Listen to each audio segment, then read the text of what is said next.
Welcome to the Political Matrix News. We have the sources, we have the truth from inside the political matrix.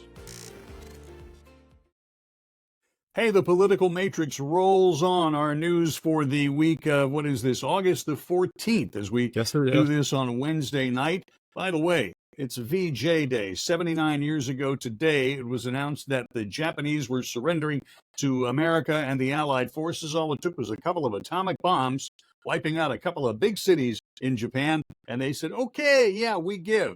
Also, by the way, the Russians landed more than 20,000 troops on the northern islands of Japan, and Russia kept all those. Never gave them back. No, not hip-hop happening. So they were actually more afraid of Russia coming in maybe than they were of the two atomic bombs. But so it was announced, it was August the 15th there, August the 14th here.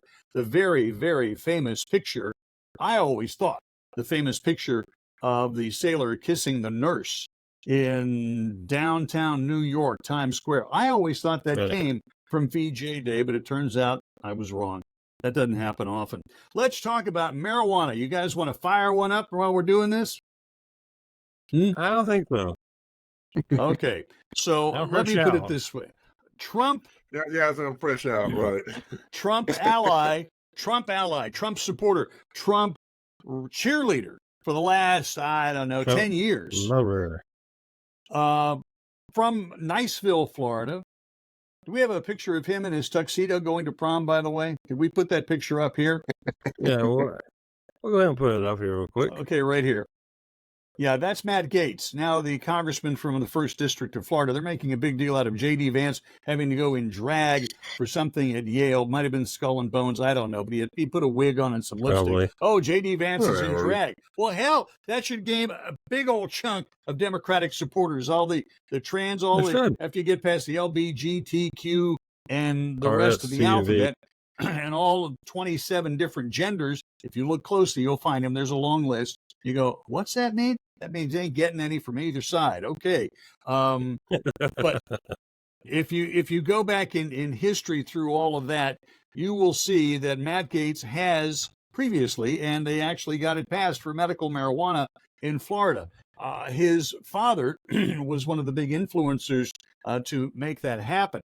And now recreational marijuana is on the ballot. That is Proposition 3. This doesn't go in the primary coming up. It goes in the general election in November.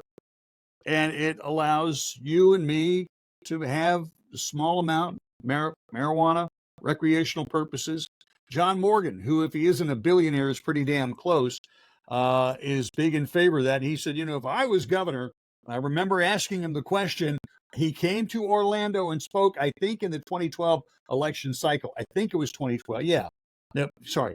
Came to Pensacola in the 2012 election cycle and spoke downtown at New World Landing and was very pointed they thought he might be running for governor. But he just said no. He's a big proponent of marijuana. And he said, if I was governor, I would pardon and expunge the record of everybody in Florida who is in prison or jail for marijuana, effective immediately. Of course, the criteria would be, was there violence involved? Did you shoot up? Did you kill somebody when you both were smoking? But probably those would be. But anyway, Matt Gaetz, because his daddy and he aren't getting any cut from the recreational marijuana initiative, has now decided that he is against marijuana in Florida. Scott, you and Greg know way more about this because you have way more history with Matt Gaetz. Have at it, sir. Well, I mean, I have way more history. My cousin actually was the chairman of the Criminal Justice Committee in the House at the time in 2013 when that bill was coming through. It was the compassionate use, the Florida Medical Marijuana Compassionate Use something or other. I forget the precise. So I just know it was 2013. But and I remember when Greg was in there, he was he had numerous public hearings. For me. And I've talked about this a number of times. Matt was the author of that bill. His father was the Senate president at the time. So they basically had both sides of the Florida legislature covered. And when that bill went into conference, which is where they reconcile the bill so that as Greg would tell me often so that every comma has to match. There was no discussion about what what the criteria for getting a license was. By the time it came out of conference, there were 90 people in the entire state of 20 million people that had the credentials to get a license. There were only going to be 5 licenses issued, and when those issues, when they wound up being issued, I believe it was 3 of the 5 had direct ties to the Gaetz family. So, shocking.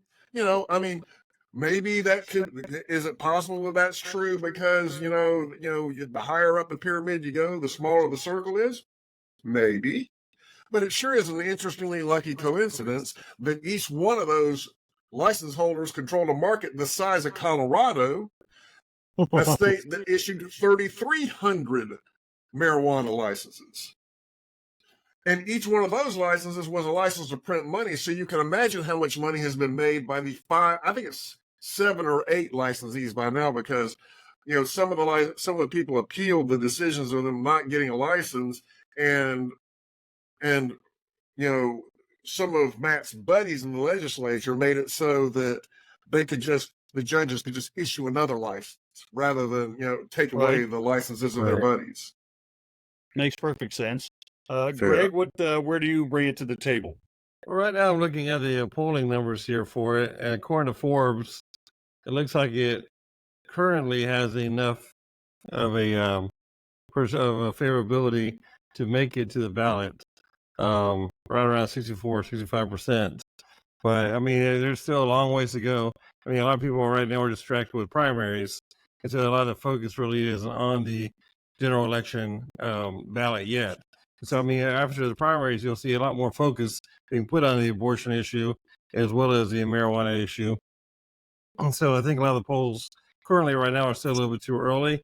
But I think, the whole idea that Matt Gaetz is against it is just basically it cuts into his pocket. I mean, the Gaetzes, as they have helped shepherd in these licenses for their buddies, are still getting a cut of different medical marijuana industry throughout Florida. And if they're not getting cuts directly through that, they're allegedly getting cuts on the consulting side of it, on the back end of it. And so I think having all the medical marijuana very close in the financial side of it, being very close to that market, is taking away recreational marijuana would totally liquidate that part. And I don't think they would even have the possibility to match the competition they'd be facing if recreational marijuana were put throughout a Florida of 23 million people. I mean, we're, like Scott said, Colorado is a very small state. These other states that have medical marijuana are very small states. I mean, we're a state of 23 million people. I mean, and it is a huge state. You put recreational marijuana out there on a statewide level, the competition out there to try to go ahead and take 25 or 30% of that market comparatively to how they're doing it with medical marijuana would be astronomical for them to do. They don't have that kind of weight. They don't have that kind of muscle. Yeah, we have a friend who was planning on working with the marijuana places in Colorado to find some way to handle the money. They have vaults, Exactly. mind you. That's why they like buying branch banks. And we're 4 times They their need size. a vault to put their money by the bucket load, by the pallet load. And there's some question, where is all that paper? I mean, are they going to the store and buying $100 money order? I don't know. By the way, Matt Gaetz is only one of a handful of Republican members of Congress to ever vote in favor of a federal cannabis legalization bill. But he, Brian Mast, representative, Republican here in Florida, said in April he thinks Florida voters will approve the legalization initiative.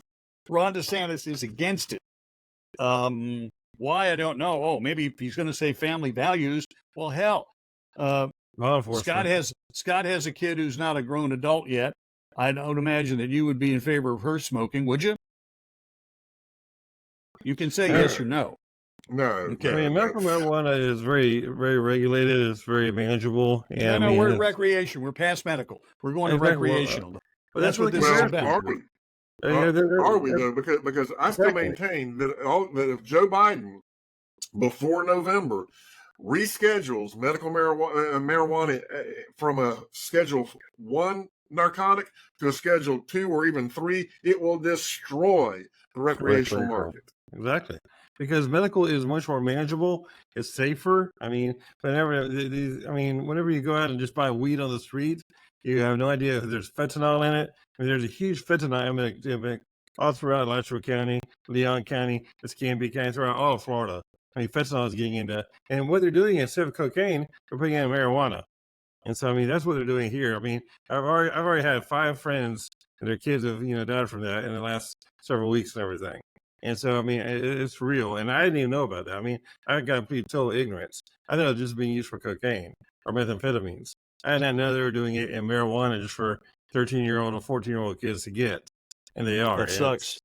And medical, it's safer. The reason that it will kill it has nothing to do with safety or morality or anything. It's the fact that if they reschedule it, they will not decriminalize it federally.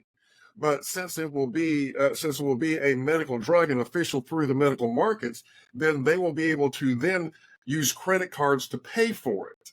So it'll be legal in a medical context through the financial system, and there'll be no one will even try the recreational federally or the decriminalization, because all the money will go through the now legal federal system. Yeah, because currently you have to buy it with cash. You can't use a credit card or a debit card. Right. And the vendors now truly it was getting to where they can do debit cards and NCR, but you have to have your PIN number along with it. And the Fed wire. Once these guys don't have to keep $10 million in a private vault, and they can just do it electronically, all of the commercial energy will go into that. Yeah, because you know how you can run a lot of debit cards as credit. You had to put your 4-digit PIN in, and so it has to be ran as a debit card, so it can be treated the same way as cash that way. But there's no other way there. I mean, so they are going that direction. They're still a long ways off from, well, then again, once they reschedule it, it'll be right there. And when they're right there, I mean, there's no need for recreational marijuana. And I do think it will be, in my opinion, it'll be a safety thing. And Scott has a different opinion on that, and that's fine. But my opinion is the safety issue and everything else on that. It's all about recreational. It's all about pretty much like it is in Colorado, and that is it's widely available. And your purchase is going to be what, 3 something? I wrote it down here. Hold on, huh? Only allows you to get 3 grams, I believe, 3 ounces maybe. Oh, by the way, sales tax could go up to, get this now, $431 million a year. For the sales tax for marijuana in Florida. Now, $431 million may not do a lot, but I guarantee you, if they say, well, we're going to spend the money on education or spend the money on highways, I think that people would be pretty daggum happy about that. Now, let's see, provide effective terms. Well, I thought it was, I remember 3 ounces or something like that, which seems to be, not a bad amount. I really thought it was in here. Up. You mean almost 21 a quarter of a pound? 3 ounces. That probably fill a bag like this, I mean, it's quite a bit. The stuff we used to grow was excellent. It got you mellow. The stuff now just zones you freaking out. I had some, I was like, hey, I don't want any more. No, I'm a lightweight. I will tell you that. But, and the fact that anybody in this business says, oh, I never tried it before. I'm like, yeah, right. Okay. Just, as the girl said, sitting on Pinocchio, lie to me some more. Okay. So that's it. I don't think that Amendment 3 will have any problem passing come November. And the only question is how soon before there's a dispensary on every corner. Here where I live in Orlando. Maybe 12 months. Right, a few months. Okay.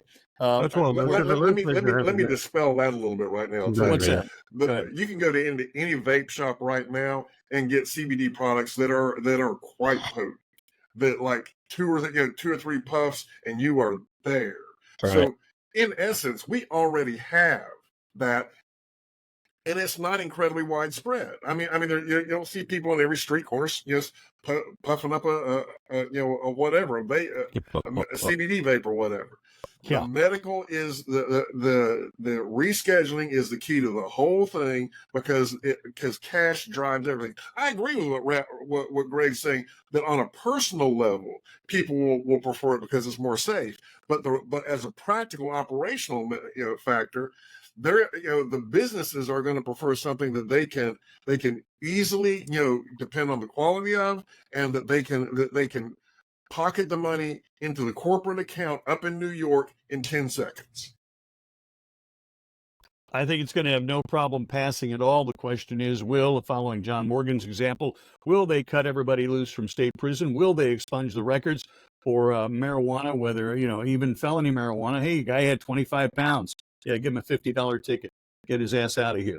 That's kind of what I'm looking at. I don't think, and I'm just not buying by the way, you guys need to get out a little bit more. I'm in Orlando traffic on a daily basis, and not a day goes by that I'm not catching. I'm driving, tootling down the highway, get stuck at a light. I smell it coming from somebody's car. Don't know whose car, but oh, wait a minute, the smoke is coming out of both windows. So there are a couple people in there puffing away, and that makes life a little more interesting. I say, get me the hell away from these people. Well, okay? if I was in Orlando traffic every day, I don't know that I would be tempted. Probably so. And here in Osceola County, to the south of Orlando, there's a long tourist strip, Highway 192, about 15 miles from Kissimmee all the way west of Disney. There are more than 30, count them, 30 smoke shops on there. I have no idea what the hell they sell. They're always crowded. Hang on a minute, except I go in to get a cigar and they suck because they don't know how to have a humidor and keep a cigar properly. Well, get that 9 Mile Road in Pensacola. 9 Mile Road has what, 11? Around 10 or 11. Yeah. Okay. Well, the reason I know what send them is because they also stock the little CBD cream that I use to fix my back. And that stuff's like a magic wand. I noticed you were more mellow lately. I didn't want to say anything. well, that's the thing I like about it. For my back, I used to have to take like opiates and muscle relaxers and stuff whenever I'd have like an incident going on. Right. Now I get a little of that CBD cream, rub about a quarter size dollop on it on my back, and it's like within minutes, it's done. So I'm not saying your mileage may vary, but I can tell you that stuff works great for me. And when you absorb it through your skin, it has 0 psychoactive effects. So it doesn't make me sleepy, doesn't make me stoned. I can just relax and get my job done. And that's all that matters to me. So now we have discussed marijuana ad nauseum. I feel like I need something to control this nausea, so let me go fire up one.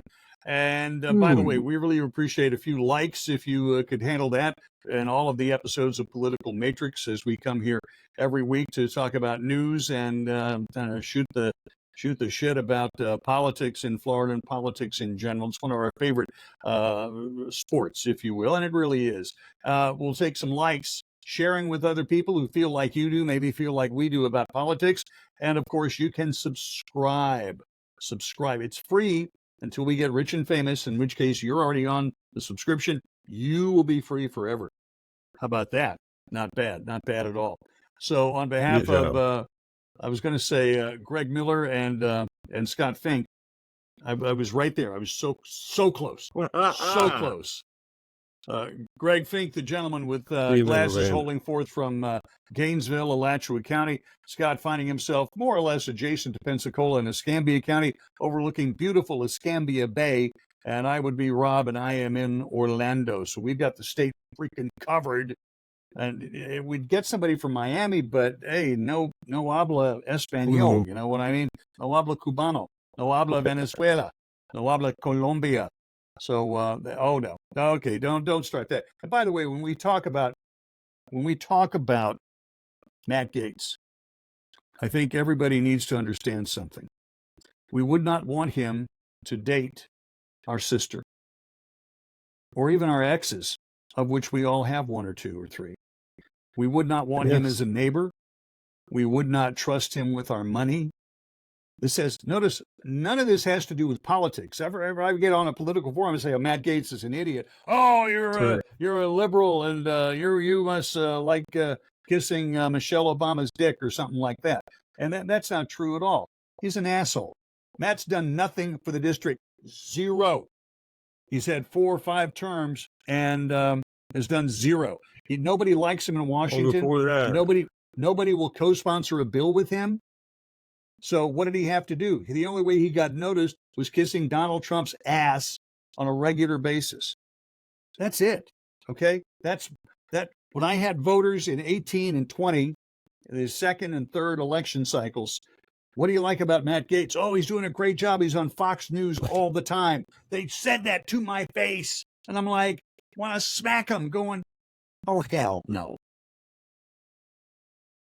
No, that's the thing. We don't like him because we know him personally. Exactly. We've known him personally for years. We watched him come up, emerge onto the scene after betraying the Speaker of the House that he worked for to get to evict him from office. So that, what a miracle! He winds up, getting launched into that office. Kevin McCarthy had the first speaker that him and his family kicked out, and it was always for political gain. It had nothing to do with anyone's policies. Matt Gaetz was scared of the investigation that Kevin McCarthy wouldn't kill. And knowing Matt Gaetz' background like I know it, I have believed every allegation that they've made against him because I know the things that were a lot worse. That's actually the second investigation that he was scared of killing, as opposed to the first one was in Tallahassee, where there were several investigations that were into his behavior before he was a state rep and as he was a state rep.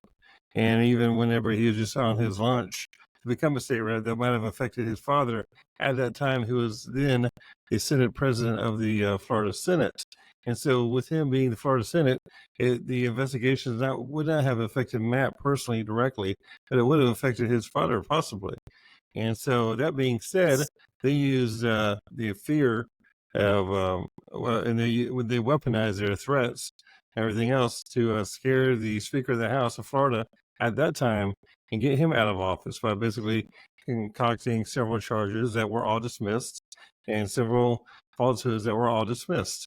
And they did that because the fear of the investigation that could have incurred would have put their power at play and would have killed it totally. And then he became a state rep to replace that same person that he got out of office. And then when he's a state rep, he got everything magically passed and accelerated because his dad was the president of the Florida Senate.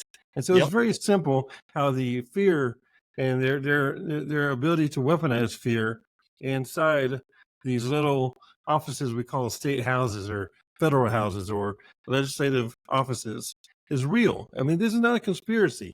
It's not a fucking conspiracy at all. It couldn't be more goddamn real than my nose and my face.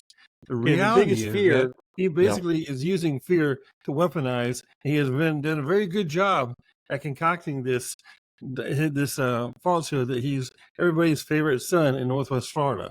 And granted, these people here, they like him. They keep reelecting him for some moronic reason the Republicans do. Outside the district, not so much.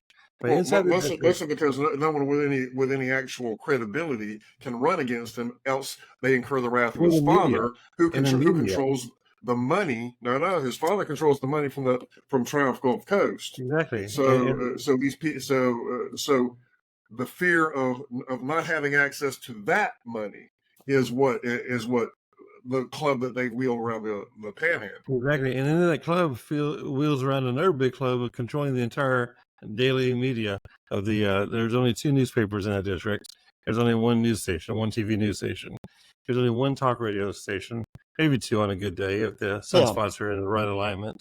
And there's not very many other media outlets to go ahead and counter him. So basically, their wrap on the entire conversation of the day is in their control, based on the people that they have feared or scared to death to get behind them.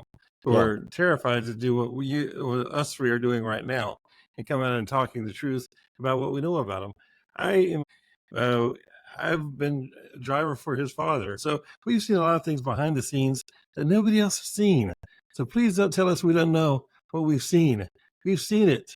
We know what it is. We know where it is. The head needs to be cut off the snake, and something needs to be done to take care of this currently electorally. People need to stand up and come out. And the Justice Department in D.C. needs to do something. Somebody in Tallahassee, FDLE, should be doing something. We haven't even talked about Nestor yet. No, we're not talking about that. We'll save that. Save that for another episode. Yeah.